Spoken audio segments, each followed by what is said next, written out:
안녕하세요. 인생의 마지막 페이지를 아주 따뜻하고 아름답게 꾸며가고 있는 60대 여자입니다. 60대 중반의 나이에 접어드니 이전과는 다르게 과거를 돌아보곤 합니다. 지난 날들을 천천히 돌아보니 사람의 삶이라는 게 참 신기한 것이더라고요. 사소한 것 하나로 연이 끊어지기도 하지만 반대로 평생의 인연이 맺어지기도 하니 말입니다. 오늘은 여러분들에게 제 인생에 있어 가장 특별한 사람에 대한 이야기를 해볼까 합니다. 어릴 적 저는 참 가난한 삶을 살았습니다. 지금은 상상도 못할 일이지만 제가 어렸을 땐 보릿고개 시절이라는 게 있을 정도로 먹을 것이 그렇게 풍족하지 못했습니다. 연탄 하나 제대로 떼지 못해 겨울엔 뼈가 시리도록 추운 골방에서 잔뜩 웅크리며 잠에 들어야 했고, 쌀이 떨어진 날엔 집에 몇 남지 않은 감자, 고구마 등을 삶아서 대충 끼니를 때우곤 했어요. 아버진 매일같이 술을 드시고 얼큰하게 취하신 채로 집에 들어와 늘 저를 붙잡고서 이렇게 말씀하셨습니다. 정혜야, 우리 예쁜 딸, 아빠가 우리 딸한테 더 많은 거 해주고 싶고 좋은 것도 해주고 싶은데 돈이 없다, 돈이.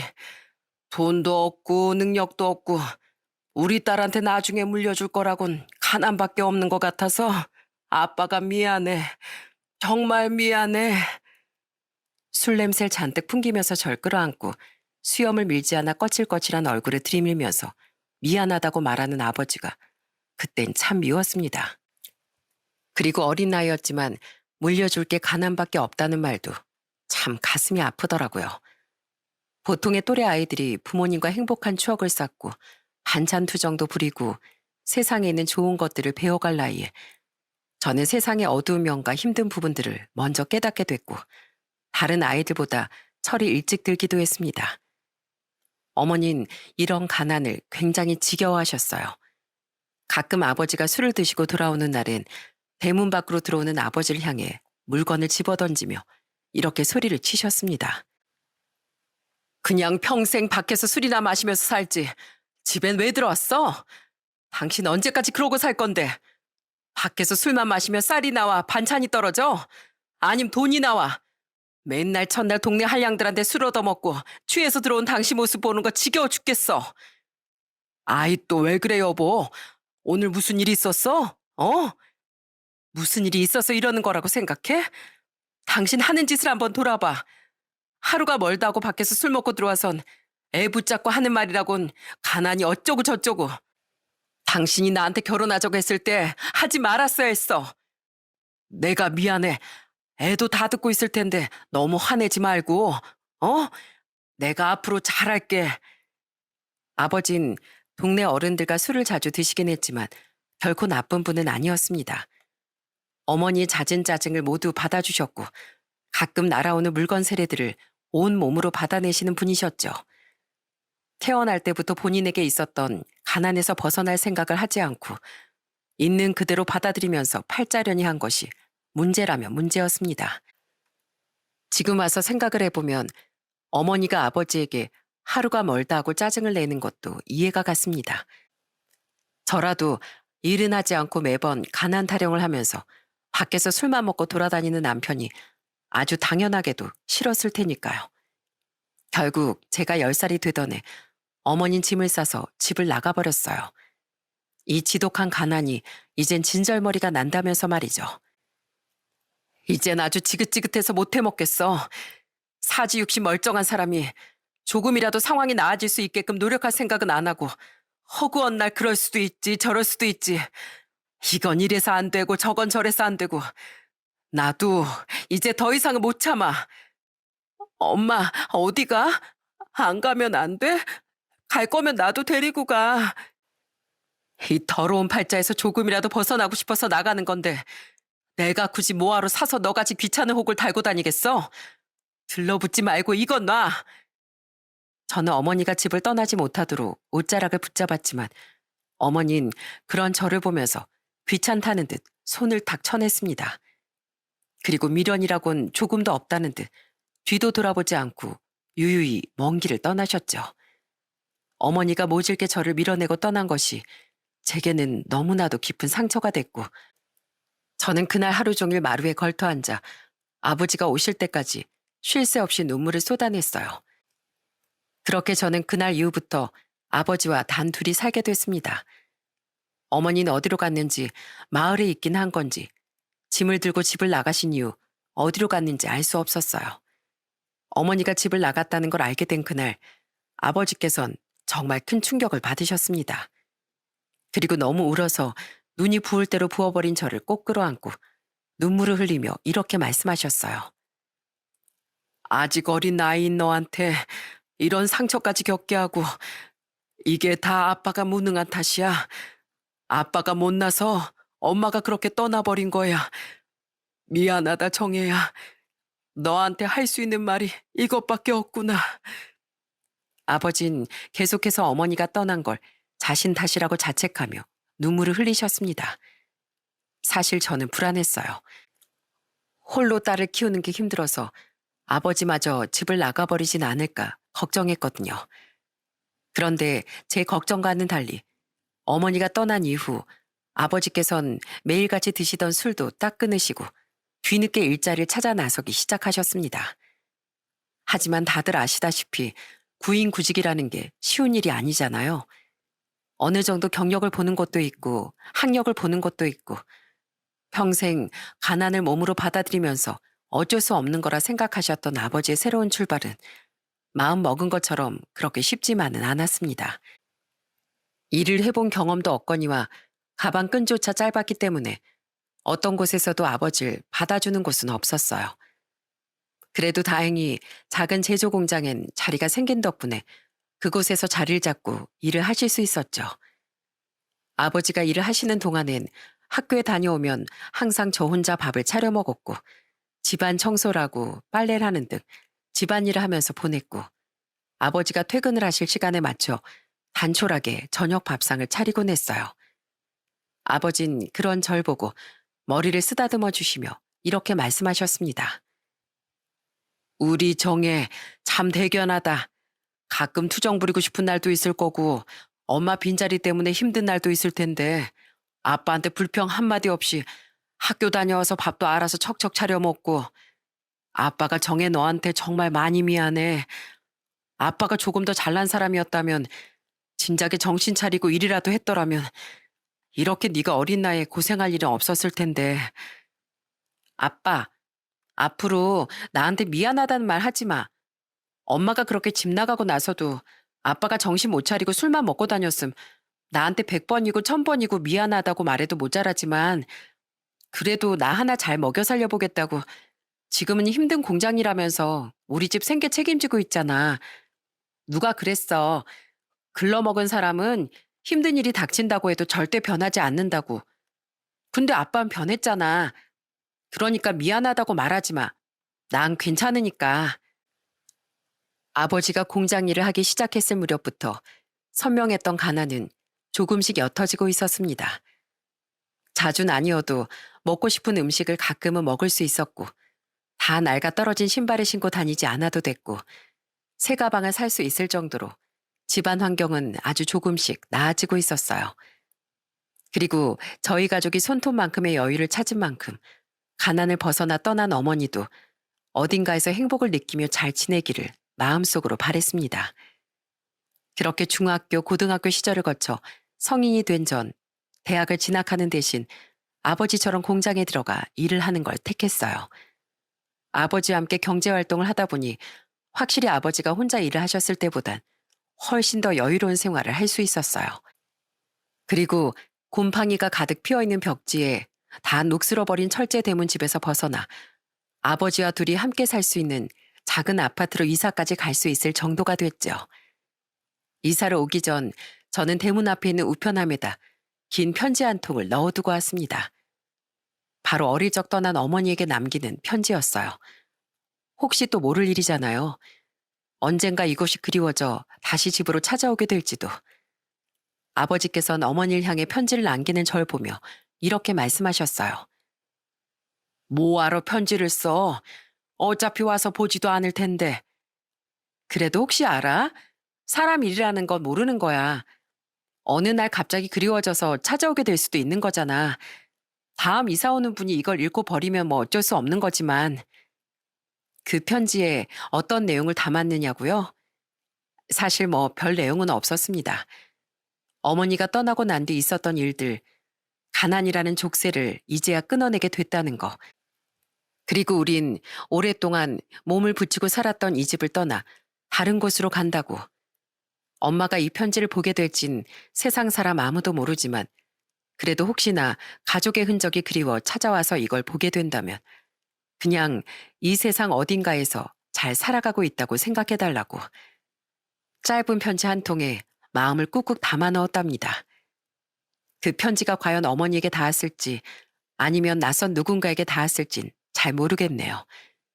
그렇게 새로운 보금자리에서 아버지와 둘이서 생활하면서 소소하게나마 행복이라는 단어를 조금씩 새겨나가고 있을 무렵쯤 제 인생에도 봄이라는 게 찾아왔습니다. 30대 초반의 나이에 접어들었을 때 공장에서 친하게 지내는 지인의 소개를 통해 지금의 남편을 만난 것이었죠. 사실 결혼은 물론이고 연애조차 제게는 사치라고 생각했었거든요. 그동안 소개팅 제안이 굉장히 많이 들어왔지만 들어오는 족족 정중히 제안을 걷어차는 절 보며 지인이 그러더라고요. 너도 이제 30이야. 주변의 또래 친구들은 진작에 시집가서 애도 낳았을 나이라고. 아버지도 겉으론 내색 안 하실지 몰라도 속으론 우리 딸내미는 언제쯤 듬직한 사이 데리고 오나 이렇게 생각하실걸? 내가 소개시켜 주려는 사람 정말 괜찮은 사람이야. 내가 이렇게 말하는 거면 믿어도 돼. 사귀라는 소리는 안 할게. 그냥 좋은 지인 사이로 남아도 상관없으니까 우선 딱 한 번 만나라도 봐. 지인은 정말 좋은 사람이라고 한 번 만나라도 보라며 제게 간곡히 부탁하더라고요. 하긴 아버지 친구분들의 자녀들이나 주변 공장 동료들만 보더라도 다들 하나 둘씩 시집 장가를 가기 시작했거든요. 지인의 말을 듣고 나니 아버지께서도 속으로 우리 딸은 언제쯤 결혼을 할까 하고 생각을 하셨을 수도 있겠다 싶더라고요. 그렇게 저는 지인의 성화에 못 이겨 남편을 소개받게 됐습니다. 그런데 지인의 말대로 남편은 정말 좋은 사람이었어요. 처음 만난 날 카페에서 차를 마시는데 근처에 있던 꽃의 향기가 굉장히 좋더라고요. 제가 원체 꽃을 좋아하기도 하고 처음 맡아보는 향에 저도 모르게 계속 향을 맡고 있으니 남편이 웃으며 제게 이렇게 묻더군요. 꽃을 되게 좋아하시나 봐요. 계속 꽃향기만 맡고 계시네요. 아, 죄송해요. 제가 워낙에 꽃을 좋아하는데 이 꽃 향기가 너무 좋아서 저도 모르게 그만 기분 나쁘셨다면 사과드릴게요. 아우, 아니요. 그게 아니라 꽃이 꽃향기를 맡고 있으니까 신기해서요. 전혀 기분 안 나빴으니까 사과 같은 거 안 하셔도 돼요. 듣기만 해도 낯간지럽고 얼굴이 확 달아오르는 말을 정말 아무렇지도 않게 하는 겁니다. 그리고 꽃을 좋아한다는 얘기를 했을 뿐인데 두 번째 만남 때 완전 커다란 꽃다발을 제게 선물해 주더군요.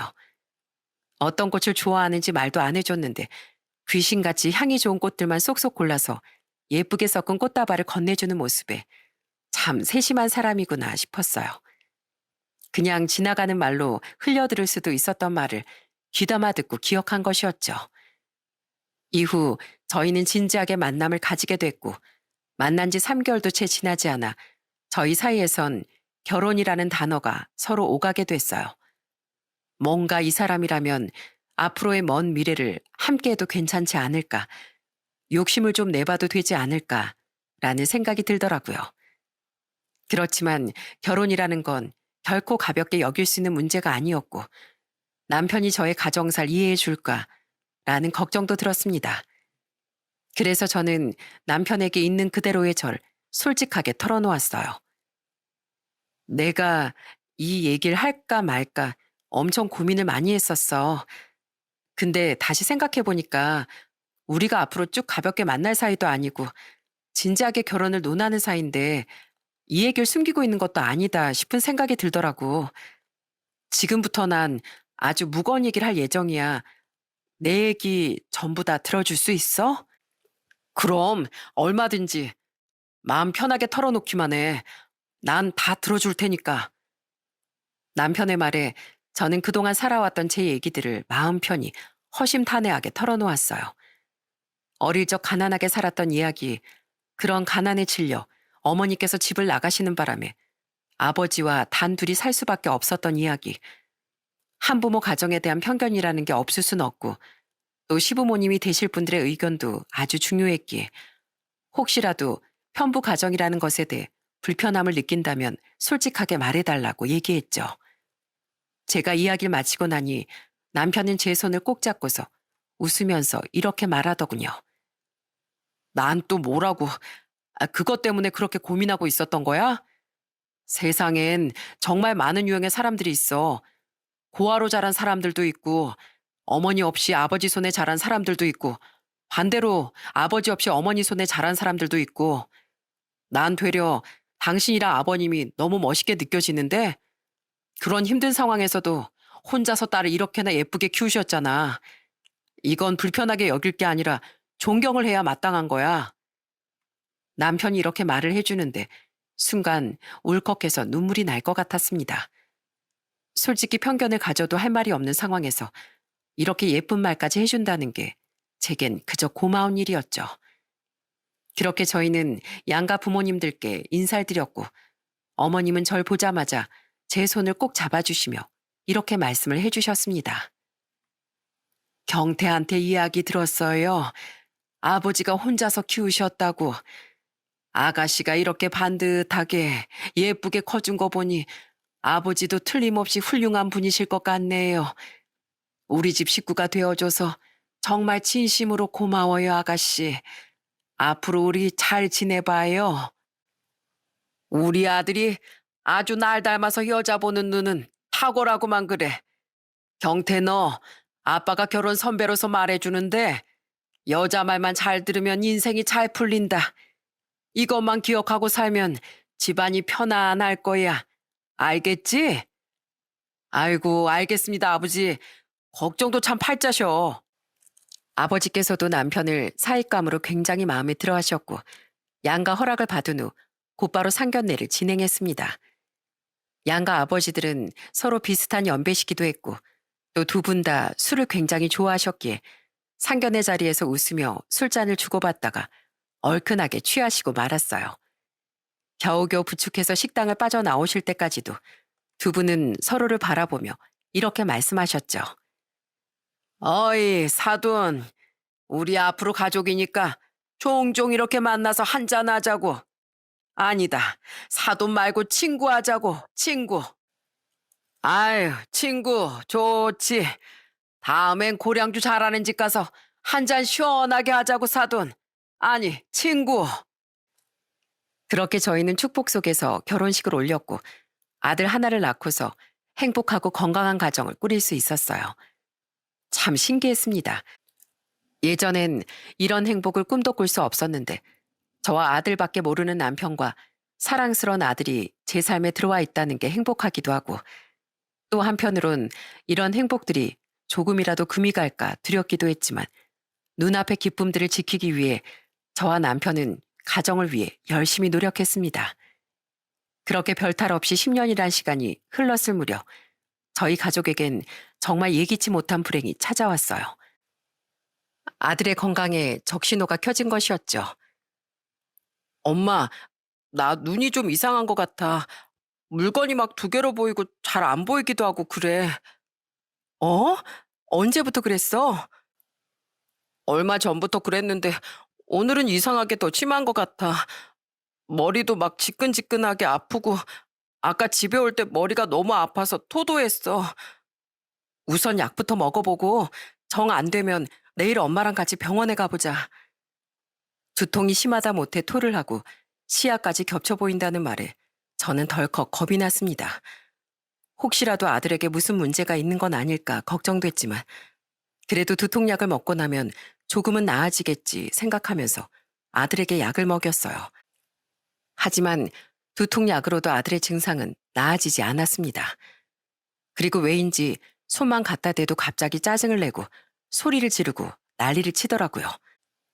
남편도 그 모습을 보고서 심각성을 느꼈고 저희 부부는 다음 날 날이 밝자마자 아이를 데리고 큰 병원으로 향했고 의사 선생님께 증상에 대해 설명하자 선생님께선 극도로 표정이 굳어지시며 이렇게 말씀하셨어요. 대충 말씀 주신 내용으로 들어봤을 때 의심되는 게 소아 뇌종양입니다. 보통 이맘때쯤 아이들한테서 뇌종양이 찾아오면 이유 없이 짜증을 내기도 하고 극심한 두통에 시달리기도 하면서 물건이 두 개로 겹쳐 보이는 증상이 찾아오기도 하거든요.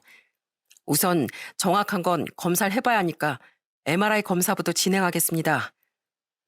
뇌종양이라는 말에 심장이 보이지도 않는 곳까지 떨어지는 듯한 기분이 들었습니다. 뇌종양이라니 정말 말도 안 된다고 생각했어요. 그럴 리 없다고, 그냥 두통이 평소보다 심하게 찾아온 거라고 그렇게 믿고 싶었지만 그 믿음을 비웃기라도 하듯 아들은 뇌종양 판정을 받게 됐습니다. 말도 안 되는 청천벽력 같은 소식에 하늘이 무너져 내리는 것만 같았죠. 왜 그럼 없을 병이 내 자식에게 찾아온 건지, 내가 그동안 아이를 잘 챙겨주지 못해 병이 찾아온 건 아닌지, 끝도 없이 자기 비하를 하면서 눈물만 흘리자 남편은 저를 꼭 안아주며 이렇게 말했습니다. 우리도 우리지만 이제부터 제일 힘든 싸움을 해야 할 사람은 재윤이야. 우리가 이렇게 계속 우울해하고 힘들어하면 재윤이도 많이 힘들어할 거야. 그러니까 재윤이가 이겨낼 수 있게 우리가 더 기운내고 더 좋은 생각만 하자. 남편의 말을 듣고서 아들을 위해 힘을 내보기로 마음을 먹었습니다. 그래도 불행 중 다행이었던 건 아들이 밝은 모습으로 병마와의 싸움을 시작했다는 것이었죠. 항암 치료를 받는 도중에도 눈물 한 방울 흘리지 않고 아픔을 꾹 참았고 괜히 본인 때문에 힘들진 않을까 되려 저희 부부를 걱정해 주기도 했습니다. 엄마, 아빠, 나 때문에 많이 힘들지? 내가 건강해야 엄마 아빠도 안 속상하고 행복할 텐데 내가 아파서 미안해. 아니야, 재윤아. 네가 뭐가 미안해. 예쁜 우리 아들 잘하고 있어. 의사 선생님도 기특하대. 보통 친구들은 치료받으면서 많이 힘들어하고 눈물 흘리고 우는데 우리 아들은 울지도 않고 꿋꿋하게 치료 잘 받는다고.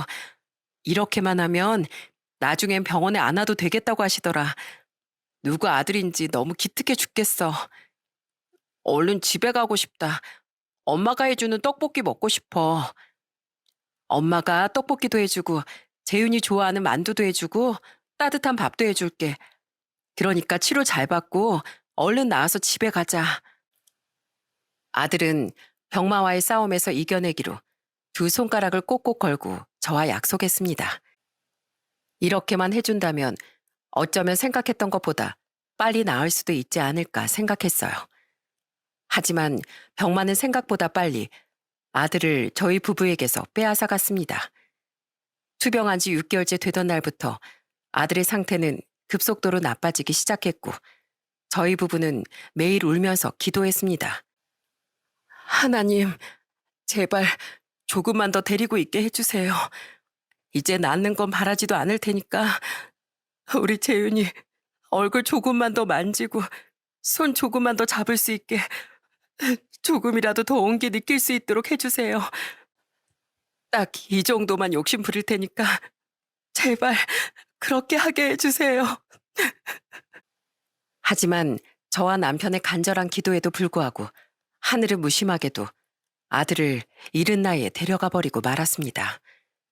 장례를 치르는 내내 세상을 떠난 아들에게 미안해 하염없이 눈물만 흘렸고 소식을 들은 시부모님과 아버지도 장례식장에서 한 걸음에 달려와 저와 남편을 끌어안고 슬퍼해 주셨습니다. 한참 정신없이 조문객을 받다 조금 한산해진 새벽쯤 저는 해맑게 웃고 있는 아들의 영정사진을 보며 하늘에 있는 아들에게 닿길 바라며 이렇게 말했어요. 재윤아, 지금쯤 하늘나라 도착했어? 가는 길 외롭진 않았니? 아직도 이름을 부르면 엄마 하고 달려올 것 같은데 예쁜 우리 아들 여기서 많이 아팠으니까 거기선 아프지 말고 마음껏 뛰어놀고 있어. 엄마랑 아빤 우리 재윤이 목까지 열심히 살다가 갈게. 우리 꼭 다시 만나자, 재윤아. 세상에서 제일 많이 사랑했고, 사랑하고, 앞으로도 사랑할 거야. 잘 자, 내 새끼. 너무 속상하고 너무 슬펐지만 아들의 사진을 바라보며 다시 한번 다짐했습니다. 사는 동안만큼은 행복하게 지내다 언젠가 아들이 있는 곳으로 가게 된다면 세상을 살아가면서 있었던 모든 이야기들을 들려주겠노라고. 슬퍼만 하고 있을 게 아니라 남편과 함께 열심히 살아가겠노라고 말이죠. 그렇게 40대 초반의 나이에 아들을 가슴속 깊은 곳에다가 묻은 후 5년 정도의 시간이 흘렀을 무렵 저는 지인이 운영하던 작은 분식집을 저렴한 가격으로 인수해 운영하게 됐습니다. 분식집은 한 초등학교 근처에 위치해 있었습니다. 그랬기에 어린 아이들이 삼삼오오 모여 저렴한 가격에 컵떡볶이를 사 먹기도 하고 친구들과 함께 우르르 몰려와 테이블에서 떡볶이와 순대 같은 것들을 주문해 도란도란 수다를 떨며 행복한 시간을 보내기도 했죠.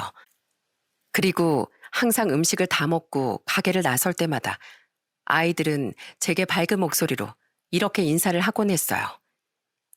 아줌마, 오늘도 맛있는 떡볶이 잘 먹고 갑니다. 그 모습을 볼 때마다 흐뭇하기도 하면서 우리 아들도 건강했다면 친구들과 어울려 저런 시간을 보냈을 텐데 하는 씁쓸한 생각도 들더라고요. 그렇게 마음속으로 울고 웃으면서 조그마한 분식집을 운영한 지 딱 3개월이 지난 어느 날 여느 때와 같이 가게를 오픈하고 떡볶이를 만들어 놓고 쉬고 있는데 무척이나 마르고 수척해 보이는 얼굴을 한 채 하얀 비닐을 쓰고 있는 한 아이가 계속 가게 앞을 왔다리 갔다리 하고 있더라고요. 뭔가 도움이 필요한 것이 있나 싶어 저는 그 아이를 향해 친절하게 물었습니다. 아까부터 왜 그렇게 왔다 갔다 하고 있어? 뭐 필요한 거 있니? 아줌마가 도와줄까? 아니요. 저기 그게 아니라, 어? 저 떡볶이랑 어묵이 너무 먹고 싶은데 돈이 조금 모자라서요. 아, 그랬구나. 지금 얼마 가지고 있길래 그래? 500원이요.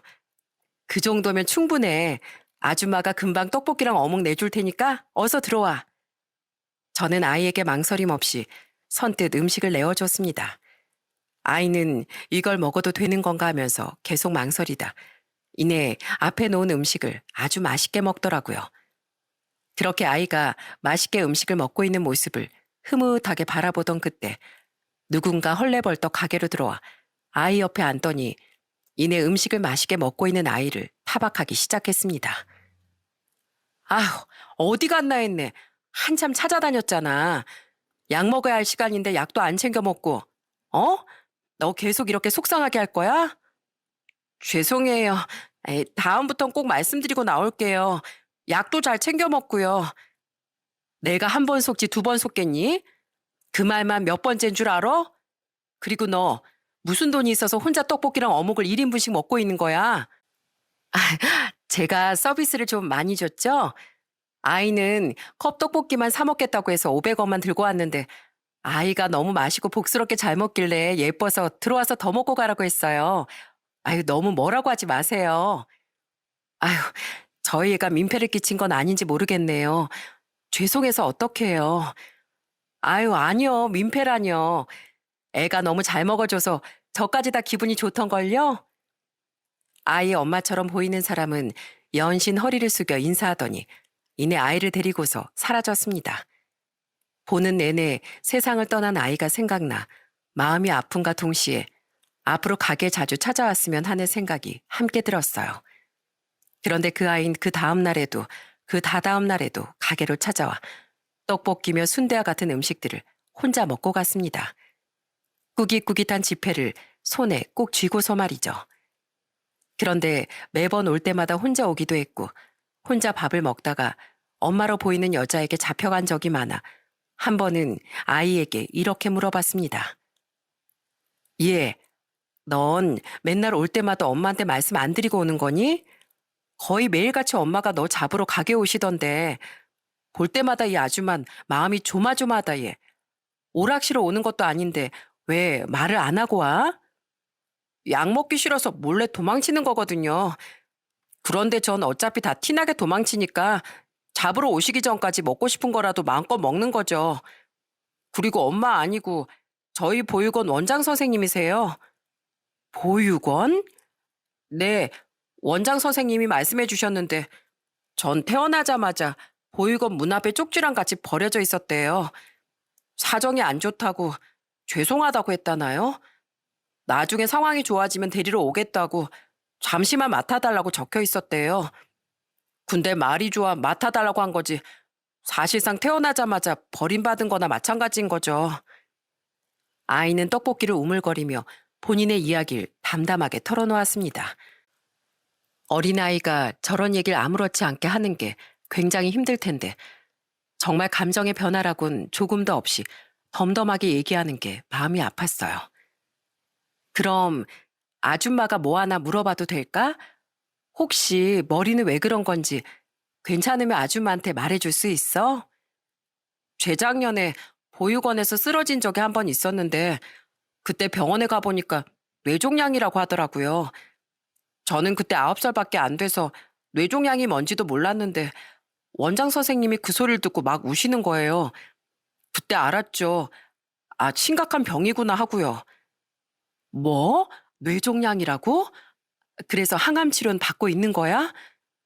네, 치료를 받으니까 머리가 계속 쑥쑥 빠지더라고요.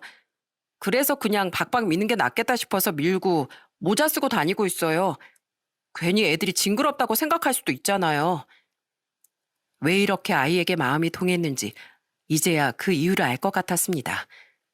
아들이 처음 투병을 시작했을 때와 비슷한 나이였거니와 아들과 똑같은 질환을 앓고 있어서였어요. 약을 먹기 싫어서 도망다니고 머리가 빠지는 것이 싫어서 모자를 쓰고 다닌다는 말에 안쓰러움까지 느껴졌습니다. 아이의 얘기를 듣고 나니 제가 도와줄 수 있는 거라면 어떤 것이든 도움을 주고 싶었어요. 치료비를 전액 지원해 준다던가 그런 금전적인 도움을 줄 수는 없었지만 그래도 아이에게 조금이나마 행복을 선물해 주고 싶었어요. 어떤 방법이 있을까 계속해서 고민을 하다 저는 아이의 손을 꼭 잡고 이렇게 말했습니다. 얘야, 넌 이름이 뭐야? 제 이름은 조원우예요. 이름도 참 남자답고 멋있네. 원우야, 앞으로 이 아줌마 가게 오면 돈 안 들고 와도 돼. 그냥 맛있는 거 마음껏 먹을 수 있는 몸이랑 마음만 가지고 와. 네? 정말 그래도 돼요? 그럼 물론이지. 솔직히 아줌마가 여기 가게 운영하게 된 진 이제 겨우 3개월 좀 넘었거든? 그 시간 동안 우리 원우만큼 맛있게 아줌마 음식 먹어준 사람은 없었어. 가게 사장님들은 내가 만든 음식을 가장 맛있게 먹어주는 손님을 제일 좋아한다? 원우가 음식을 너무 맛있고 복스럽게 잘 먹어줘서 너무 고마워서 이 아줌마가 선물 주는 거야. 대신 조건이 있어. 조건이요? 그게 뭔데요?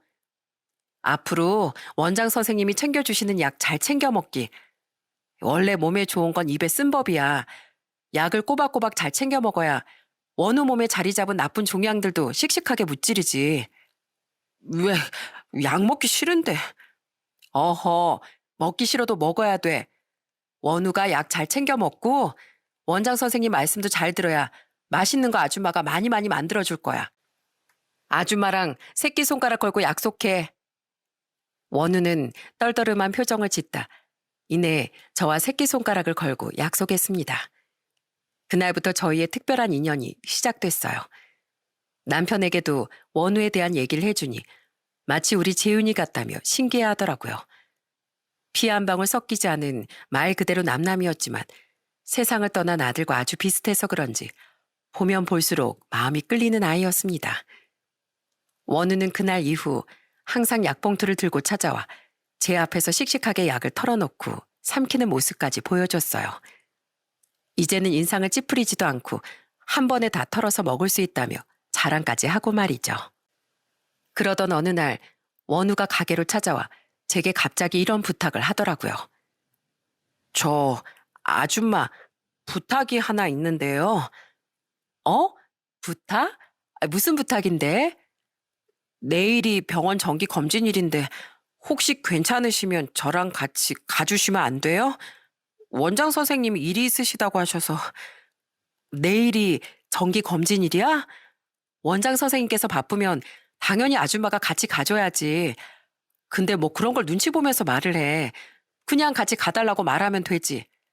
다음부터 이런 일 있음 그냥 같이 가주시면 안 돼요? 말고 같이 가요. 이렇게 말해. 알겠지? 네, 아줌마. 그렇게 저는 가끔 원우의 병원까지 따라가 줄 정도로 아이와 가까워지게 됐습니다. 나중엔 남편과도 안면을 트고 가끔씩 남편과 함께 맛있는 것도 먹으며 시간을 보내기도 했어요. 아이와 가까워지면 가까워질수록 이런 생각이 들더군요. 우리 아이는 안타깝게 낳지 못하고 세상을 떠났지만 원우만큼은 이 몹쓸 병이 다 나았으면 좋겠다. 라고 말이죠. 다행히도 원우의 건강은 완치는 아니어도 좋아지기 시작했습니다. 그렇게 원우를 알게 된 지 어느덧 1년이라는 시간이 흘렀을 때쯤 저는 뭔가 이상함을 느꼈어요. 원우가 어느 날 제게 이런 말을 하더군요. 아줌마, 혹시 제가 왜 이곳에 매일같이 찾아왔는지 아세요? 어? 이유가 뭐야? 아줌마만 보면 낯설지가 않고 마음이 편안해져요. 꼭 얼굴도 모르는 제 엄마 같기도 하고요. 혹시 아줌만 절 어떻게 생각하세요? 네? 난 원우 네가 하늘나라로 간 우리 아들 같다는 생각도 들어. 너무 예쁘고 사랑스럽고. 정말요? 아, 그럼 혹시 입양에 대해 생각해 본 적 있으세요? 난 아줌마 같은 분한테 입양을 가더라도 가고 싶어요. 뭐? 입양? 저는 이때는 몰랐습니다. 원우가 왜 입양이란 얘기를 꺼냈었는지. 하지만 그로부터 한 달 후 그 이유를 알 수 있었어요. 어느 날부터 거의 매일같이 찾아오던 원우가 갑자기 찾아오지 않는 것이었어요. 일주일 정도 뜸했을 땐 몸이 별로 안 좋은가 보다, 무슨 일이 있나 보다 생각했었는데 일주일이 2주가 되고 2주가 한 달이 되니 슬슬 신경이 쓰이더라고요. 너무 걱정이 됐습니다. 그래서 나를 잡고 원우가 지내던 보육원으로 찾아갔는데 저는 깜짝 놀랄 소식을 듣고야 말았어요. 바로 원우가 해외로 입양을 갔다는 거였죠. 미국에서 어떤 부부가 원우의 병을 알고도 치료도 해주고 양아들로 삼고 싶다는 분들이 나타났다는 거였습니다. 저는 그때 알았어요. 왜 원우가 입양을 꺼냈었는지 원우는 이미 알고 있었던 거였죠. 미국으로 입양 가고 싶지 않고 제가 입양해 주길 원했던 거였습니다. 너무 눈물이 나더라고요. 그 낯선 땅에서 애가 얼마나 외로울지 또 얼마나 힘들지 생각만 해도 가슴이 아팠습니다. 부디 그 몹쓸 병으로 인해 고통받지 않길, 병이 더 악화되지 않았길, 건강하게 잘 지내고만 있길 두 손 모아 기도를 할 수밖에 없었습니다. 그렇게 원우가 호련히 사라진 지 20년이라는 시간이 지났습니다. 10년이면 강산도 변한다고 하죠. 이전보다 초등학교를 다니는 아이들의 수는 눈에 띄게 줄어들었고 근처에 있던 문방구며 식당들은 모두 문을 닫게 됐어요. 저도 나이를 먹을 만큼 먹었기에 더 이상 가게를 운영하는 것은 의미가 없다고 판단했고 남편과 상의를 한 끝에 가게를 내놓기로 했습니다. 20년간 이어온 조그마한 분식집 장사를 접는다고 생각하니 홀가분하기도 하지만 한편으론 조금 아쉽기도 하더라고요. 그렇게 가게에 있는 물건들을 하나씩 처분하고 마지막 장사를 하는 날이 다가왔습니다. 여느 때와 같이 지나다니는 사람 하나 없이 조용하던 낮, 오래간만에 햇살이 좋아 창문을 열어놓고 조용히 앉아있는데 벼랑간 웬 자가용 한 대가 저희 가게 앞에 멈춰서는 겁니다. 그리곤 말끔한 양복을 입은 남자가 차에서 내려 저희 가게 안으로 성큼성큼 들어오는 겁니다. 어서 오세요. 오늘은 포장 주문밖에 안 되는데. 제가 앞치마를 매며 이렇게 얘기하자 그 남잔 아무 말도 하지 않고 저를 빤히 쳐다만 보는 거예요. 정말 민망할 정도로 말이죠. 혹시 말을 못 들은 건가 싶은 생각에 그 남자를 향해 다시 한번 제가 말을 꺼냈습니다. 저기 오늘 가게 마지막 영업일이라 포장 주문밖에 안 돼요. 네, 떡볶이 1인분이랑 순대 1인분, 어묵 1인분, 물떡까지 같이 포장해 주세요. 남자의 주문에 저는 떡볶이와 순대, 어묵, 물떡까지 비닐에 담고 야무지게 묶은 다음 봉투에 담아 음식을 그에게 건네줬습니다. 그리고 그 남잔 말없이 음식을 받아들더니 제게 음식값이라며 하얀 봉투 하나를 쥐어주더라고요. 뭐지 싶은 마음에 하얀 봉투를 살짝 열어본 전 순간 너무 놀라 봉투를 떨어뜨릴 수밖에 없었습니다. 그 안에는 무려 500만 원이라는 돈이 들어있었기 때문이었죠. 제가 너무 놀라 그 남자를 쳐다보니 그 남잔 금방이라도 울 것 같은 표정으로 저를 바라보더니 이내 제 손을 덥석 잡고 이렇게 물어보더군요. 아줌마, 저 기억 안 나세요? 어, 미안해요. 난 누군지 통 기억이 안 나는데. 벼랑간 고급스런 차를 타고 찾아와 음식을 주문하면서 내게 500만 원을 건넨 낯선 손님. 본인이 기억나지 않느냐며 물어보는 손님을 쳐다보며 누군지 떠올려 보려고 기를 썼지만 아무리 떠올리려고 해봐도 기억이 나질 않더군요. 그 순간 그 청년이 내뱉은 말 한마디에 저는 입을 틀어막을 수밖에 없었습니다. 방금 뭐라고? 누구라고? 저 원우예요, 아줌마. 20년 전에 맨날 하얀 비니 쓰고 아줌마가 해주신 떡볶이랑 순대 먹으러 왔던 조원우예요. 정말 기억 안 나세요? 네가 진짜 원우냐? 원우 맞아? 아이고, 이 녀석아. 내가 널 얼마나 보고 싶어 했는지 알아? 이렇게 훌륭하게 컸구나. 고맙다. 고마워. 죄송해요, 아줌마.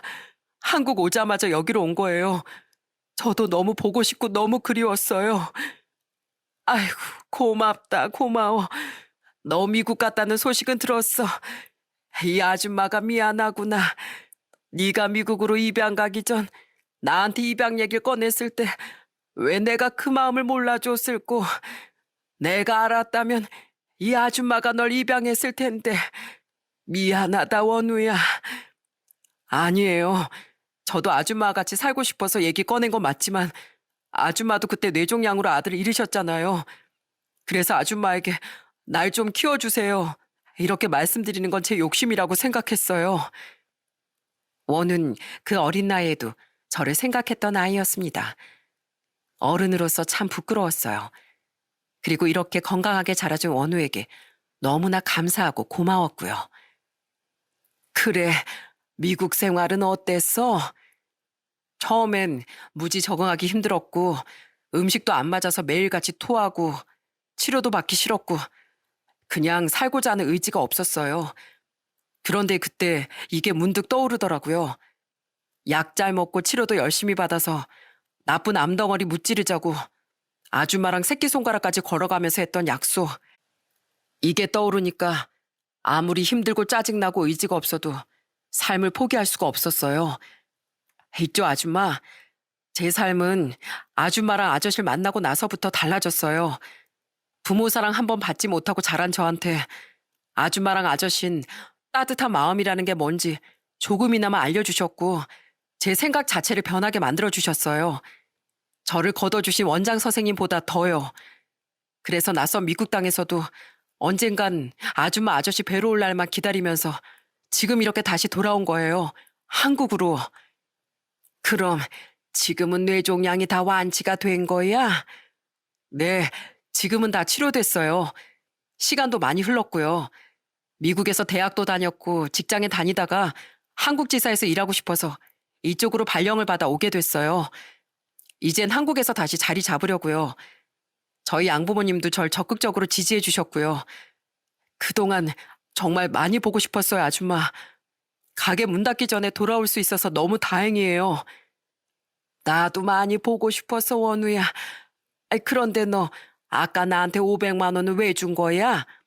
나 그거 보고 정말 심장 떨어지는 줄 알았어. 여태까지 아줌마가 저한테 주셨던 음식들하며 마음들까지 그거 다 환산하면 솔직히 500만 원도 모자라다고 생각해요. 아니, 1000만 원도 부족하다고 생각해요. 드리고 싶은 만큼 드리면 분명히 거절하실 게 불보듯 뻔하니까 500만 원 드리고 나머진 앞으로 옆에 있으면서 평생 갚아나가려고요. 정말 감사해요. 제가 이렇게까지 의지를 가지고 살 수 있게끔 해주셔서 그 돈은 딱 하나, 제 마음 하나만 담겨 있는 거니까 꼭 받아주셔야 돼요. 작고 수척한 모습에 마지막 기억으로부터 20년, 원우는 건강하고 듬직한 청년이 되어 돌아왔습니다. 혹시라도 잘못된 건 아닐까, 건강은 괜찮은 걸까, 걱정했던 지난 날들이 있었지만 그래도 이렇게 건강한 모습을 보니 그동안의 걱정이 눈 녹듯 사르르 녹아내리더군요. 이후 원우는 남편과도 반가운 재회를 했습니다. 사실 사연엔 다 담아내지 못했지만 제가 원우를 챙긴 만큼 남편도 원우를 살뜰하게 챙겼거든요. 원우가 돌아온 걸 저보다 더 반겼을 겁니다. 그리고 원우는 저희 부부에게 이런 말을 하더군요. 미국에 계신 양부모님께 말씀드렸어요. 한국에 정말 은인 같은 분들이 계신다고. 그분들이 없었으면 지금의 제가 있지도 않았을 거라고요. 미국에선 두 분을 부모로 모시고 한국에선 그분들을 부모처럼 모시고 싶다고. 이렇게 말씀드리니까 양부모님께서 이해를 해주시더라고요. 붙어 있었던 시간보다 떨어져 있던 시간이 더 길지만 이젠 절대 안 떨어지고 한국에서 두 분을 부모님처럼 모실게요. 아줌마, 아저씨, 제 힘과 의지가 되어주셔서 진심으로 감사해요. 이후 원우는 한국에서 자리를 잡게 되었고 미국에서 온 원우 양부모님과도 만날 수 있었습니다. 함께 민속촌도 가고 경복궁에 가서 한복도 입혀드리고 일주일 동안 즐거운 시간을 함께 보냈답니다. 참으로 사람 인연은 신기하기만 하더라고요. 원우 양부모님은 코리아 최고 최고 외치면서 음식이라든지 우리 한국인들의 정에 감탄을 받았다면서 다음에 또 올 거라고 하면서 미국으로 가셨어요. 우리 원우도 잘 부탁한다면서 말이죠. 그렇게 2년이 지난 지금 원우는 저희 부부의 친아들 같은 존재가 됐답니다. 어쩌면 하늘에 있는 저희 아들이 내려준 선물이 아닐까 하는 생각까지 들었네요. 원우와 남편과 저는 지금 모두 잘 지내고 있어요. 다시 만날 시간이 늦은 만큼 더 깊은 사랑을 나눠주면서 말이죠. 20년 전에 내가 원우를 챙겨줬던 것처럼 지금은 원우가 우리 부부를 아주 끔찍이 챙기고 있답니다. 이제는 아줌마가 아닌 어머니라고 부르면서 말이죠. 어머니, 혈색이 안 좋은데 저랑 같이 병원 가봐요. 아유, 어머니, 자꾸 밀가루 음식 드시면 안 돼요. 건강에 해롭다니까요. 어머니, 우리 이번 휴가 때 아버지랑 제주도에 여행 가요. 제가 아주 풀코스로 모실게요. 이렇게 잔소리꾼이기도 하지만 저와 남편은 지금껏 경험하지 못한 행복을 원우 덕분에 만끽하고 있는 중이랍니다. 이만하면 저희 잘 살고 있는 거 맞겠죠? 최근 텔레비전을 보다가 좋은 명언 하나를 듣게 됐습니다. 바로 현재의 내가 베풀 수 있는 가장 큰 친절이 미래의 나를 만들지 않을까라는 말이었는데요. 그 옛날 저희 가게 앞을 서성이던 원우에게 베푼 아주 작은 배려와 친절이 지금 이런 특별한 관계를 만들지 않았나 생각이 드네요. 남에게 베푸는 작은 배려는 어쩌면 그 사람의 인생을 바꾸게 만들지도 모릅니다. 이 사연을 끝까지 들어주신 여러분들께서도 따뜻한 마음과 친절을 나누는 하루를 살아가시길 바라는 마음에 사연을 보내게 됐습니다. 제 사연은 여기까지입니다. 항상 여러분들의 삶에 웃음꽃이 가득하시길 바랍니다.